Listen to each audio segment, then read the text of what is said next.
आज का new video है। आज हमें दिखाना है उत्तल दर्पण में। ठीक है, यहाँ पे उत्तल दर्पण में दिखाना है कि जो R होता है, ठीक है, वो 2F के बराबर होता है। इस पहले वीडियो में मैं बस पहले इसे ये बता देता हूँ, इसमें जो जो नियम लगेगा पहले उसके बारे में पूरा क्लियर कर देता हूँ। ठीक है, इसमें देखिए, इसमें इस कॉन्सेप्ट से बिल्कुल कॉन्सेप्ट क्लियर करने के लिए इसमें पहले क्या क्या ज़रूरत पड़ेगा नियम का, पहले वो मैं क्लियर कर लेता हूँ। ठीक है, इसमें 2-3 नियम हैं, वो मैं पहले क्लियर कर ही देता हूँ आपको। तो पहले देखिए इसे, पहले मैं इसका नियम बताता हूँ, फिर मैं इसको क्लियर करके बताता हूँ। ठीक है, देखिए उसमें रूल्स क्या क्या लगेगा। पहला ये सोचिए कि जब कोई त्रिभुज होगा, ठीक है, ये कोई त्रिभुज है और ये एक त्रिभुज का अगर ये दो भुजाएं बराबर हो, ठीक है, ये दो भुजाएं क्या हो, बराबर हो, तो जब ये दो भुजाएं बराबर होगा तो ये दोनों कोण बराबर होगा। ठीक है, ये त्रिभुज है एक ABC, ठीक है, तो ABC एक त्रिभुज है जिसका ये दो कोण बराबर है, तो मतलब कि ये दो भुजा बराबर होगा। ठीक है, और अगर दो भुजा बराबर है तो ये दो कोण बराबर होगा, ये इसका अपोजिट होता है। ठीक है, अब एक नियम इसमें ये है और एक नियम और इसमें ये है। आप समझिए, सोचिए कि अगर एक रेखा इस तरीक़ा से गया और एक और रेखा इस तरीक़ा से गया, या किसी तरीक़े से भी काटिए, ये पूरा कम में काटिए या और ज़्यादा में काटिए या बिल्कुल ऐसे कर दीजिए, तो देखिए जब बिल्कुल इस तरीके से 90 पे काटा जाएगा तो आपको पता है कि यहाँ भी 90 डिग्री होगा, यहाँ भी 90 डिग्री होगा, यहाँ भी 90 होगा, यहाँ भी 90 होगा, चारों तरफ 90 डिग्री ही होगा। इसमें देखिए, इसमें 90 तो नहीं है, ठीक है, मैं कुछ ज़्यादा होगा। तो हम बस ये बता रहे हैं सम्मुख कोण, हमें बस इसमें बताना है सम्मुख कोण। तो सम्मुख कोण का मतलब है कि जब इसका 90 डिग्री तो ये साइड भी 90 डिग्री, इसका 90 डिग्री तो ये साइड भी 90 डिग्री। हाँ, इसमें ये भी हो रहा है कि ये साइड 90 और ये भी 90 हो रहा है, तब हो रहा है क्या जाकर 180 हो रहा है, लेकिन उससे मतलब नहीं है, बस हमें सम्मुख दिखाना है। तो सम्मुख का मतलब ये दोनों नहीं होता है, ठीक है, सम्मुख का मतलब होता है ये तिरछा, ठीक है, ये इस तरीके से क्रॉस होना चाहिए। तो क्रॉस होना चाहिए तो इसका क्रॉस में बराबर आना चाहिए। तो इसका देखिए, अगर हम इस तरीके से लाइन पढ़ते हैं, इस तरीके से लाइन पढ़ते हैं, तो आपको खुद ये आभास हो जाएगा कि ये जो है और ये जो एंगल है वो दोनों बराबर है, और ये ऊपर वाला एंगल, आई मीन ये एंगल और ये एंगल, ये दोनों भी एंगल क्या है, बराबर है ना, ये दोनों एंगल क्या है, बराबर है। तो इस तरीके से इसमें सिचुएशन होगा। तो ये हुआ सम्मुख कोण। अब अगर जैसे कि ये दो समांतर रेखाएं हैं, और अगर इस तरीके से कोई रेखा, कोई तिर्यक रेखा, तिर्यक रेखा करने का मतलब है कोई तिरछी रेखा ऐसे इस तरीके से काटे, मैं हाथ से लाइन को खींच रहा हूँ तो इससे कुछ हल्का फुल्का इधर हो सकता है। तो बस ये देखिए सम्मुख कोण, सम्मुख कोण कहने का मतलब है जैसे कि ये P है तो यहाँ पे Q है, यानी P बराबर Q होगा, यानी लिखा जा सकता है कोण P इक्वल कोण Q। ठीक है, यहाँ पे ये हुआ। अब अगर यहाँ पे तो इसका सम्मुख कोण ये हुआ, तो इसका सम्मुख कोण ये होगा, इसका ये होगा, इसका ये होगा, इसका ये होगा, इसका ये होगा, यानी सम्मुख कोण आपस में क्या होगा, बराबर होगा। ये कभी नहीं होगा कि ये वाला इसके बराबर, ये वाला इसके बराबर, ऐसा नहीं होगा। सम्मुख कोण क्या होगा, तिरछा त्रिज्य में क्या होगा, बराबर होगा। कब, ये जब दोनों समांतर रेखाएं हैं तब। तो पहला नियम था त्रिभुज में, ठीक है, जब दो भुजाएं बराबर हो तो इसके दो कोण जो होते हैं वो बराबर होती है। दूसरा सम्मुख कोण, रेखाएं, अगर दो रेखाएं आपस में एक दूसरे को प्रतिच्छेद करें तो इससे जो सम्मुख कोण बनेगा वो भी क्या होगा, बराबर होगा, और ये भी वही चीज़ है सम्मुख कोण। अब इसमें एक और नियम आता है, कहने का मतलब है संगत कोण। ठीक है, तो संगत कोण भी वही होगा, जैसे कि ये दो समांतर रेखाएं हैं, ये कोई तिर्यक छेदी रेखा है, ठीक है, तो संगत कोण कहने का मतलब है कि संगत यानी बिल्कुल साथ साथ, यानी ये लाइन के ऊपर में अगर ये वाला कोण बन रहा है यहाँ पे, तो ये लाइन के इसका जो ये है, ये लाइन दूसरा लाइन है, इसका भी ऊपर वाला जो कोण होगा ये होगा संगत कोण, यानी ये दोनों संगत कोण हुआ। तो इसके भी तो एक नीचे वाला कोण है, तो इसका भी एक नीचे वाला कोण है, तो ये दोनों आपस में संगत होगा। ये एक ये साइड से कोण है, ये रेखा की ये साइड, ये रेखा के इस साइड, तो ये एक कोण है। तो हाँ, ये रेखा के भी ये साइड नीचे से भी यहाँ भी है, तो ये साइड इसका वाला एंगल बराबर होगा संगत से, यानी ये इसका बराबर होगा, यानी कहने का मतलब संगत ये इस तरीक़े से होता है संगत कोण। ठीक है, ये वो संगत कोण। अब एक है ये संगत कोण हो गया। और अब तो एक और नियम था आपका इसमें, प्रकाश का परावर्तन। ठीक है, प्रकाश का परावर्तन। ठीक है, परावर्तन। तो इसमें प्रकाश का परावर्तन में क्या होगा, इसमें प्रकाश का परावर्तन में क्या होगा कि इसमें क्या होता है कि जैसे कि एक ये इस तरीक़ा से है और ये कोई दर्पण है जिसको नीचे से मिररिंग किया गया है, आई मीन नीचे से रंगा हुआ है, और ये कोई आ रहा है इस पे टकराने के बाद और ये कोई निकल रहा है इस तरीक़ा से। तो ये आपतित किरणें, ये परावर्तित किरणें। ठीक है, तो और एक बीच में विलंब दिया हो गया है। ठीक है, जहाँ ये यहाँ पे एंगल में होगा बिल्कुल बिल्कुल बीच में। तो अब ये क्या होगा कि जो आपतित किरणें हैं तो इससे आने वाली किरणें से आने वाला कोण बनेगा यानी आपतन कोण। ठीक है, आपतन कोण। ठीक है, फिर मैं उस स्टेप काफ़ी बेहतर रूप से लिख कर दिखा दूंगा। और ये हुआ परावर्तित किरणें। ठीक है, टकराने के बाद निकल रहा है। ठीक है, तो इससे बनेगा परावर्तन आपतन कोण। परावर्तन कोण के क्या होता है, बराबर होता है। ये हुआ परावर्तन कोण। इसमें यही सब नियम है। ठीक है, अब ये भी आप समझ लीजिए, जैसे कि कोई दर्पण है, जैसे ये कोई आईना है। ठीक है, तो समतल है, समतल मिररिंग है। ठीक है, समतल मिरर है। अगर इस पे आप देखिए कभी जैसे कि सनलाइट होता है या टॉर्च किसी तरीक़े से भी, जैसे सनलाइट है और सन का जो लाइट होता है, अगर उसका लाइट इस पे आई मीन इस कांच पे बिल्कुल सेम मिलाया जाए, बिल्कुल सेम में दिखाया जाए, ऐसे करके मुड़ाकर इसका किरण को टकराया जाए, तो अब जितना एंगल से टकराइएगा उतना एंगल से बाहर निकलेगा।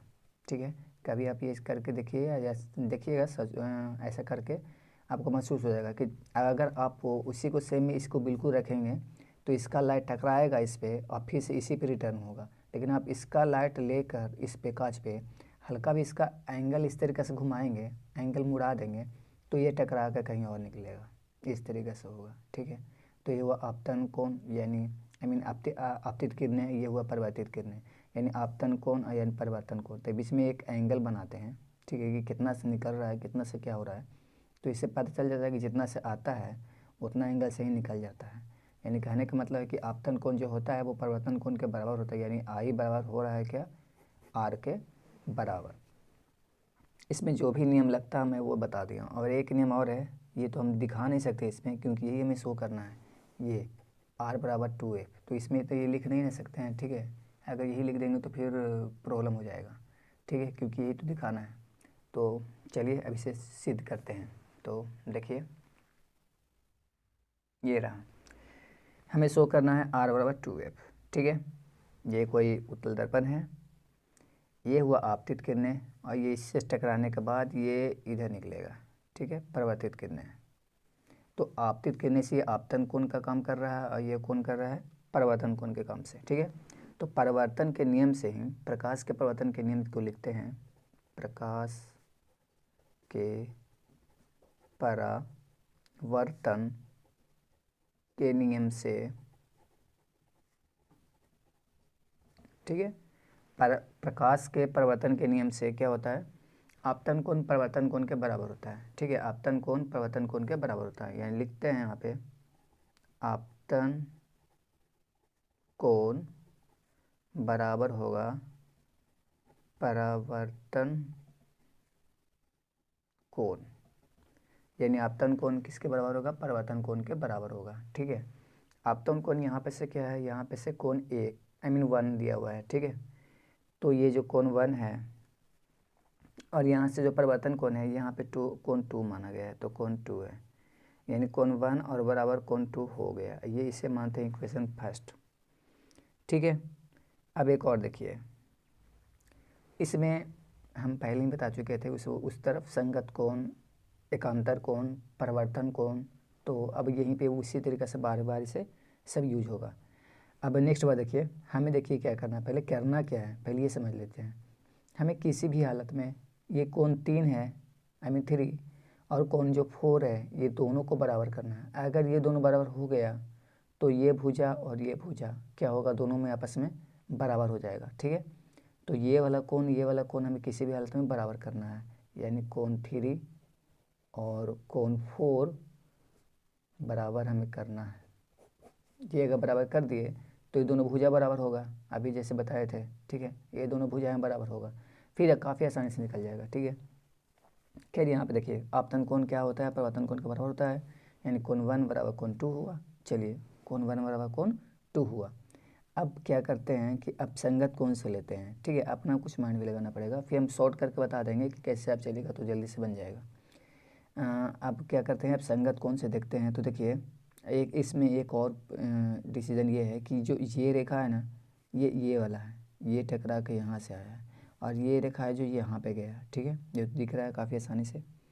तो देखिए हमें संगत को लेना है, तो ये हुआ इस तरीक़े से। अब अगर इसे आगे बढ़ाते हैं इस तरीके से डॉट में करके, ठीक है, डॉट में करके ऐसे इस तरह से बढ़ाएं, तो इसका जो संगत कोण है, ठीक है, ये 1 बराबर ये आपका 4 में आएगा, 4 आ जाएगा, 1 के बराबर 4 आ जाएगा। देखिए हम बताते हैं, जैसे यहाँ पे इस तरीक़ा से है और ये इस तरीक़ा से है, और ये तो एक समानांतर लाइन था, और ये खींचा गया है लाइन, ये यहाँ पर वाला है, ये यहाँ पर वाला, इस तरीक़ा से। यहाँ पे 4 है, 4 दिया हुआ है, और यहाँ पे 1 है। ठीक है, तो अगर आप इस तरीके से और इसे बढ़ाएंगे तो संगत कोण से बराबर होगा ना। देखिए इसे और बढ़ा दीजिए, इसे और बढ़ा दीजिए। अब देखिए इसे, तो ये लाइन के ऊपर वाला कोण, तो ये लाइन के भी ऊपर वाला कोण इस ओर, आई मीन ये लाइन के इस ओर ही है, तो ये लाइन के भी तो यहाँ पे भी तो इसी ओर है, इसी ओर है, इसी ओर है ना, ये साइड, ये यही साइड है, ये साइड है, ये साइड, ये साइड है, तो ये भी 4 और ये साइड से भी ये भी 4, आई मीन 1, तो ये तो दोनों संगत का काम किया। ठीक है, इसको आप नगण्य मानिए, इसको आप इस को मतलब जो दर्पण है उसे आप नगण्य मान लीजिए। तो आप गोली दर्पण को अगर नगण्य मान रहे हैं तो आप ही को बस यही दिखेगा, ये 2 लाइन, और तो ये जो ऊपर वाला 4 है, और ऊपर से यहाँ पे 1 है, यानी 4 बराबर 1, यानी हो सकता आई मीन कह सकते हैं कि ये संगत कोण से 1 और 4 क्या होगा, बराबर होगा। तो बस मैं वही लिख रहा हूँ। ठीक है, तो अब लिखते हैं संगत कोण से, संगत कोण से कोण 1 किसके बराबर होगा, तो कोण 4 के बराबर होगा, यानी कोण 1 बराबर कोण I mean angle 1 equal angle 4 हो जाएगा। ठीक है, इससे मानते हैं इक्वेशन 2। ठीक है, इक्वेशन 2 तक हो गया। अब देखिए इक्वेशन 2 तो कंप्लीट हो गया। अब यहाँ से जैसे 1 बराबर 4 हो गया। अब यहाँ पे देखिए, अभी अगर इसे दोनों का अगर आप कंपेयर करेंगे तो क्या होगा बराबर, एक और कोण पहले निकाल ही लीजिए क्योंकि उसका भी ज़रूरत पड़ेगा, हम पहले ही बता चुके हैं। तो अभिमुख कोण, ठीक है, अभिमुख कोण, अभिमुख कोण देखिए, सम्मुख कोण को अभिमुख कोण भी बोला जा सकता है, अभिमुख कोण को सम्मुख कोण भी बोला जाता है, अभिमुख कोण को सम्मुख कोण भी बोला जाता है। जैसे में कि अभी हम फिर से समझाते हैं, जैसे ये है इस तरीक़ा से, तो इसका कोण इसके बराबर होगा।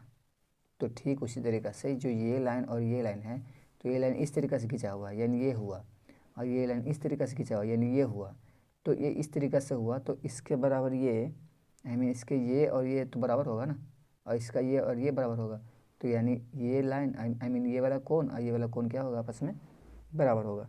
यानी लिख सकते हैं सम्मुख कोण से या अभिमुख कोण से, यहाँ पे लिखते हैं सम्मुख कोण। ठीक है, सम्मुख कोण, ठीक है, सम्मुख कोण से।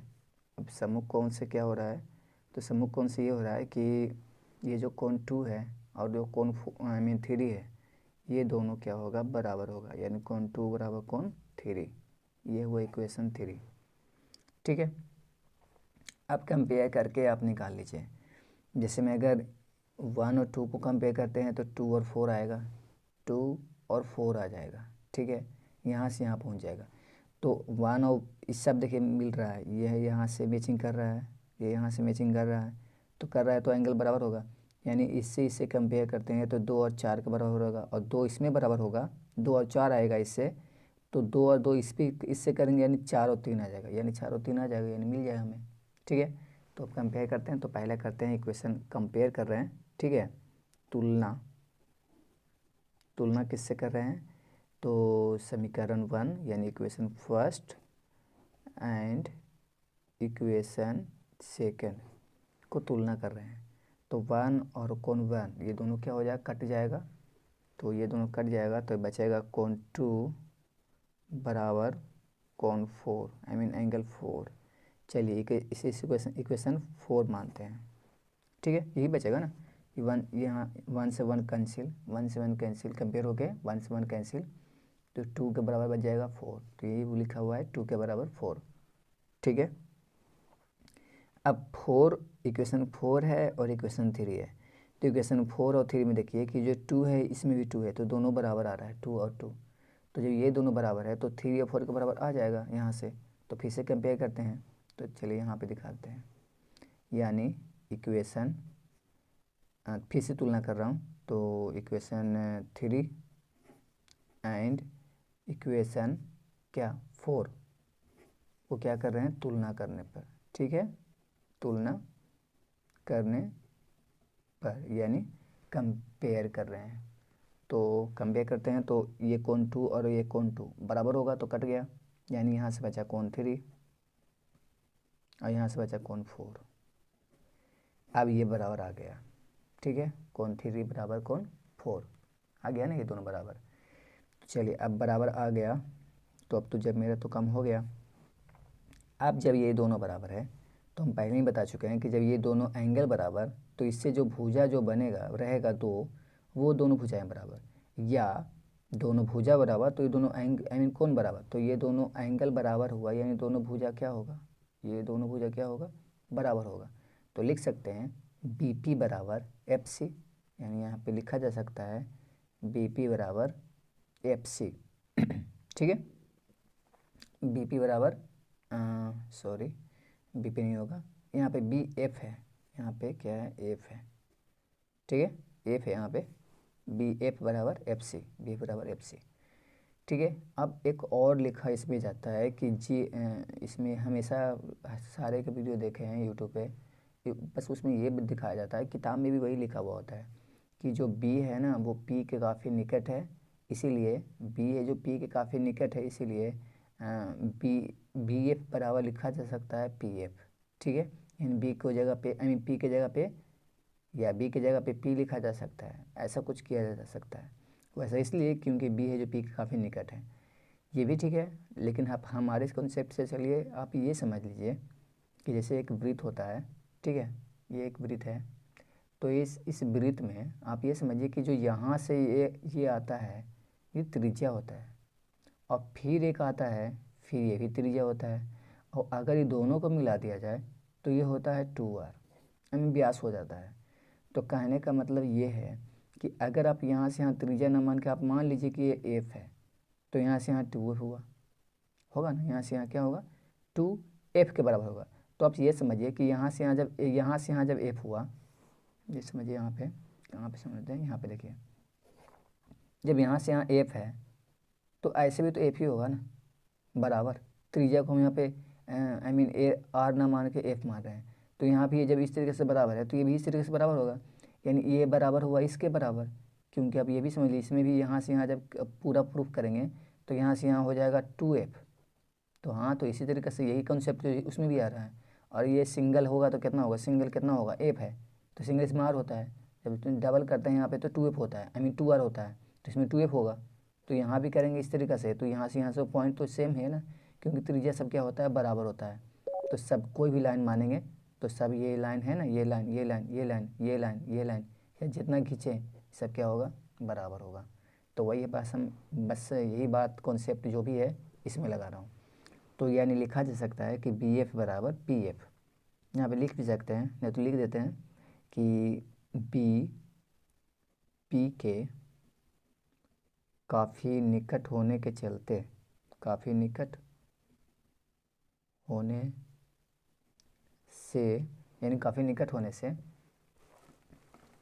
हाँ अब ठीक है, काफ़ी निकट होने से क्या होगा कि बी को क्या लिखा जा सकता है, पी लिखा जा सकता है। तो लिखते हैं बी को पी लिख देते हैं, तो हो जाएगा पी एफ बराबर एफ सी, पी एफ बराबर एफ सी। ये इतना हो चुका है। ठीक है, अब देखिए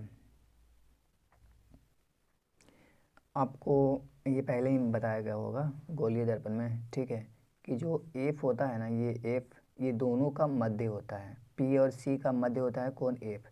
जब पी और सी का मध्य होता है एफ, तो वो हिसाब से हम यहाँ पे दिखा चुके हैं ना, ठीक है। नो नो उसे, हाँ मध्य होता है ये, यही शो आई मीन यही तो हमें शो करना है। अगर इसे हम मध्य कर लिए, ये तो इसे मध्य करके पढ़ाया गया था कि मध्य होता है, लेकिन कैसे होता है तो वही दिखा रहे हैं कि किस तरीके से होता है। तो यहाँ भी देखिए हम प्रूव करके लेके चल रहे हैं। तो पी एफ बराबर क्या हो गया? एफ सी हो गया। पी एफ बराबर एफ सी। अब देखिए, अब इसमें सिंपल ये है कि अगर आपको पी सी लिखने के लिए बोले तो कैसे कैसे लिखेगा? तो इसे लिख सकते हैं, पी सी को लिख सकते हैं ऐसे, पी एफ जोड़ एफ सी। फिर से देखिए, पी एफ जोड़ एफ सी, यानी पी सी को लिखा जा सकता है, पी सी यहाँ पे देख लेते हैं, ठीक है यहाँ से। तो पी सी को लिख सकते हैं, पी सी को लिख सकते हैं, पी सी को पी एफ जोड़ एफ सी, यानी दो भाग में बस बटा हुआ है, यानी P F plus F C, ठीक है, P F plus F C. अब यहाँ देखिए, पी एफ की जगह पे क्या आई मीन एफ सी की जगह पे क्या रखा जा सकता है? पी एफ रखा जा सकता है, तो रख दीजिए। ये पी सी है और ये तो पहले से पी एफ है, और एफ सी की जगह पे क्या रख रहे हैं, क्या पुट कर रहे हैं? P F. तो ये पी एफ हुआ, तो ये पी सी हुआ, यानी पी से सी। तो यहाँ से यहाँ की दूरी को आर माना जाता है, ठीक है, और यहाँ से यहाँ की दूरी को एफ माना जाता है। तो यहाँ से यहाँ जो हुआ पी सी, पी से सी हुआ, तो इसको हुआ आर, और ये P F two P F हुआ, टू पी एफ हुआ, ठीक है। तो ये हो गया आर, यहाँ पे देखिए इधर, तो ये हो गया आर बराबर, ठीक है, पी एफ को क्या लिखा जा सकता है? एफ लिखा जा सकता है। तो टू तो पहले से है, अब पी एफ को एफ लिखा गया। यही प्रूफ हो गया, यही हमें प्रूफ करना था, ठीक है, आर बराबर टू एफ। तो अगर इसमें अभी भी प्रॉब्लम हुआ होगा तो पूछ लीजिएगा, ठीक है, कमेंट में हम बता देंगे। और ये शायद आई मीन एग्ज़ाम के लिए, जो एग्ज़ाम आने वाला है, ठीक है, शायद फरवरी में आएगा ना, फरवरी में होगा, तो इसके लिए काफ़ी इम्पोर्टेंट होगा ये, ठीक है, क्योंकि 1 से 2 साल में पहले अभी इस तरीक़ा से नहीं पूछ रहा है, तो शायद इस पर पूछे। और एक और होगा इसमें, ये तो उत्तल हुआ, एक और है अवतल दर्पण, तो उसे भी बता देंगे, ठीक है। चलिए, थैंक यू वीडियो देखने के लिए। और अगर आपको लगे तो वीडियो को लाइक कीजिए, कमेंट कीजिए, और जो सब्सक्राइब नहीं किए हैं वो कर लीजिए। थैंक्स।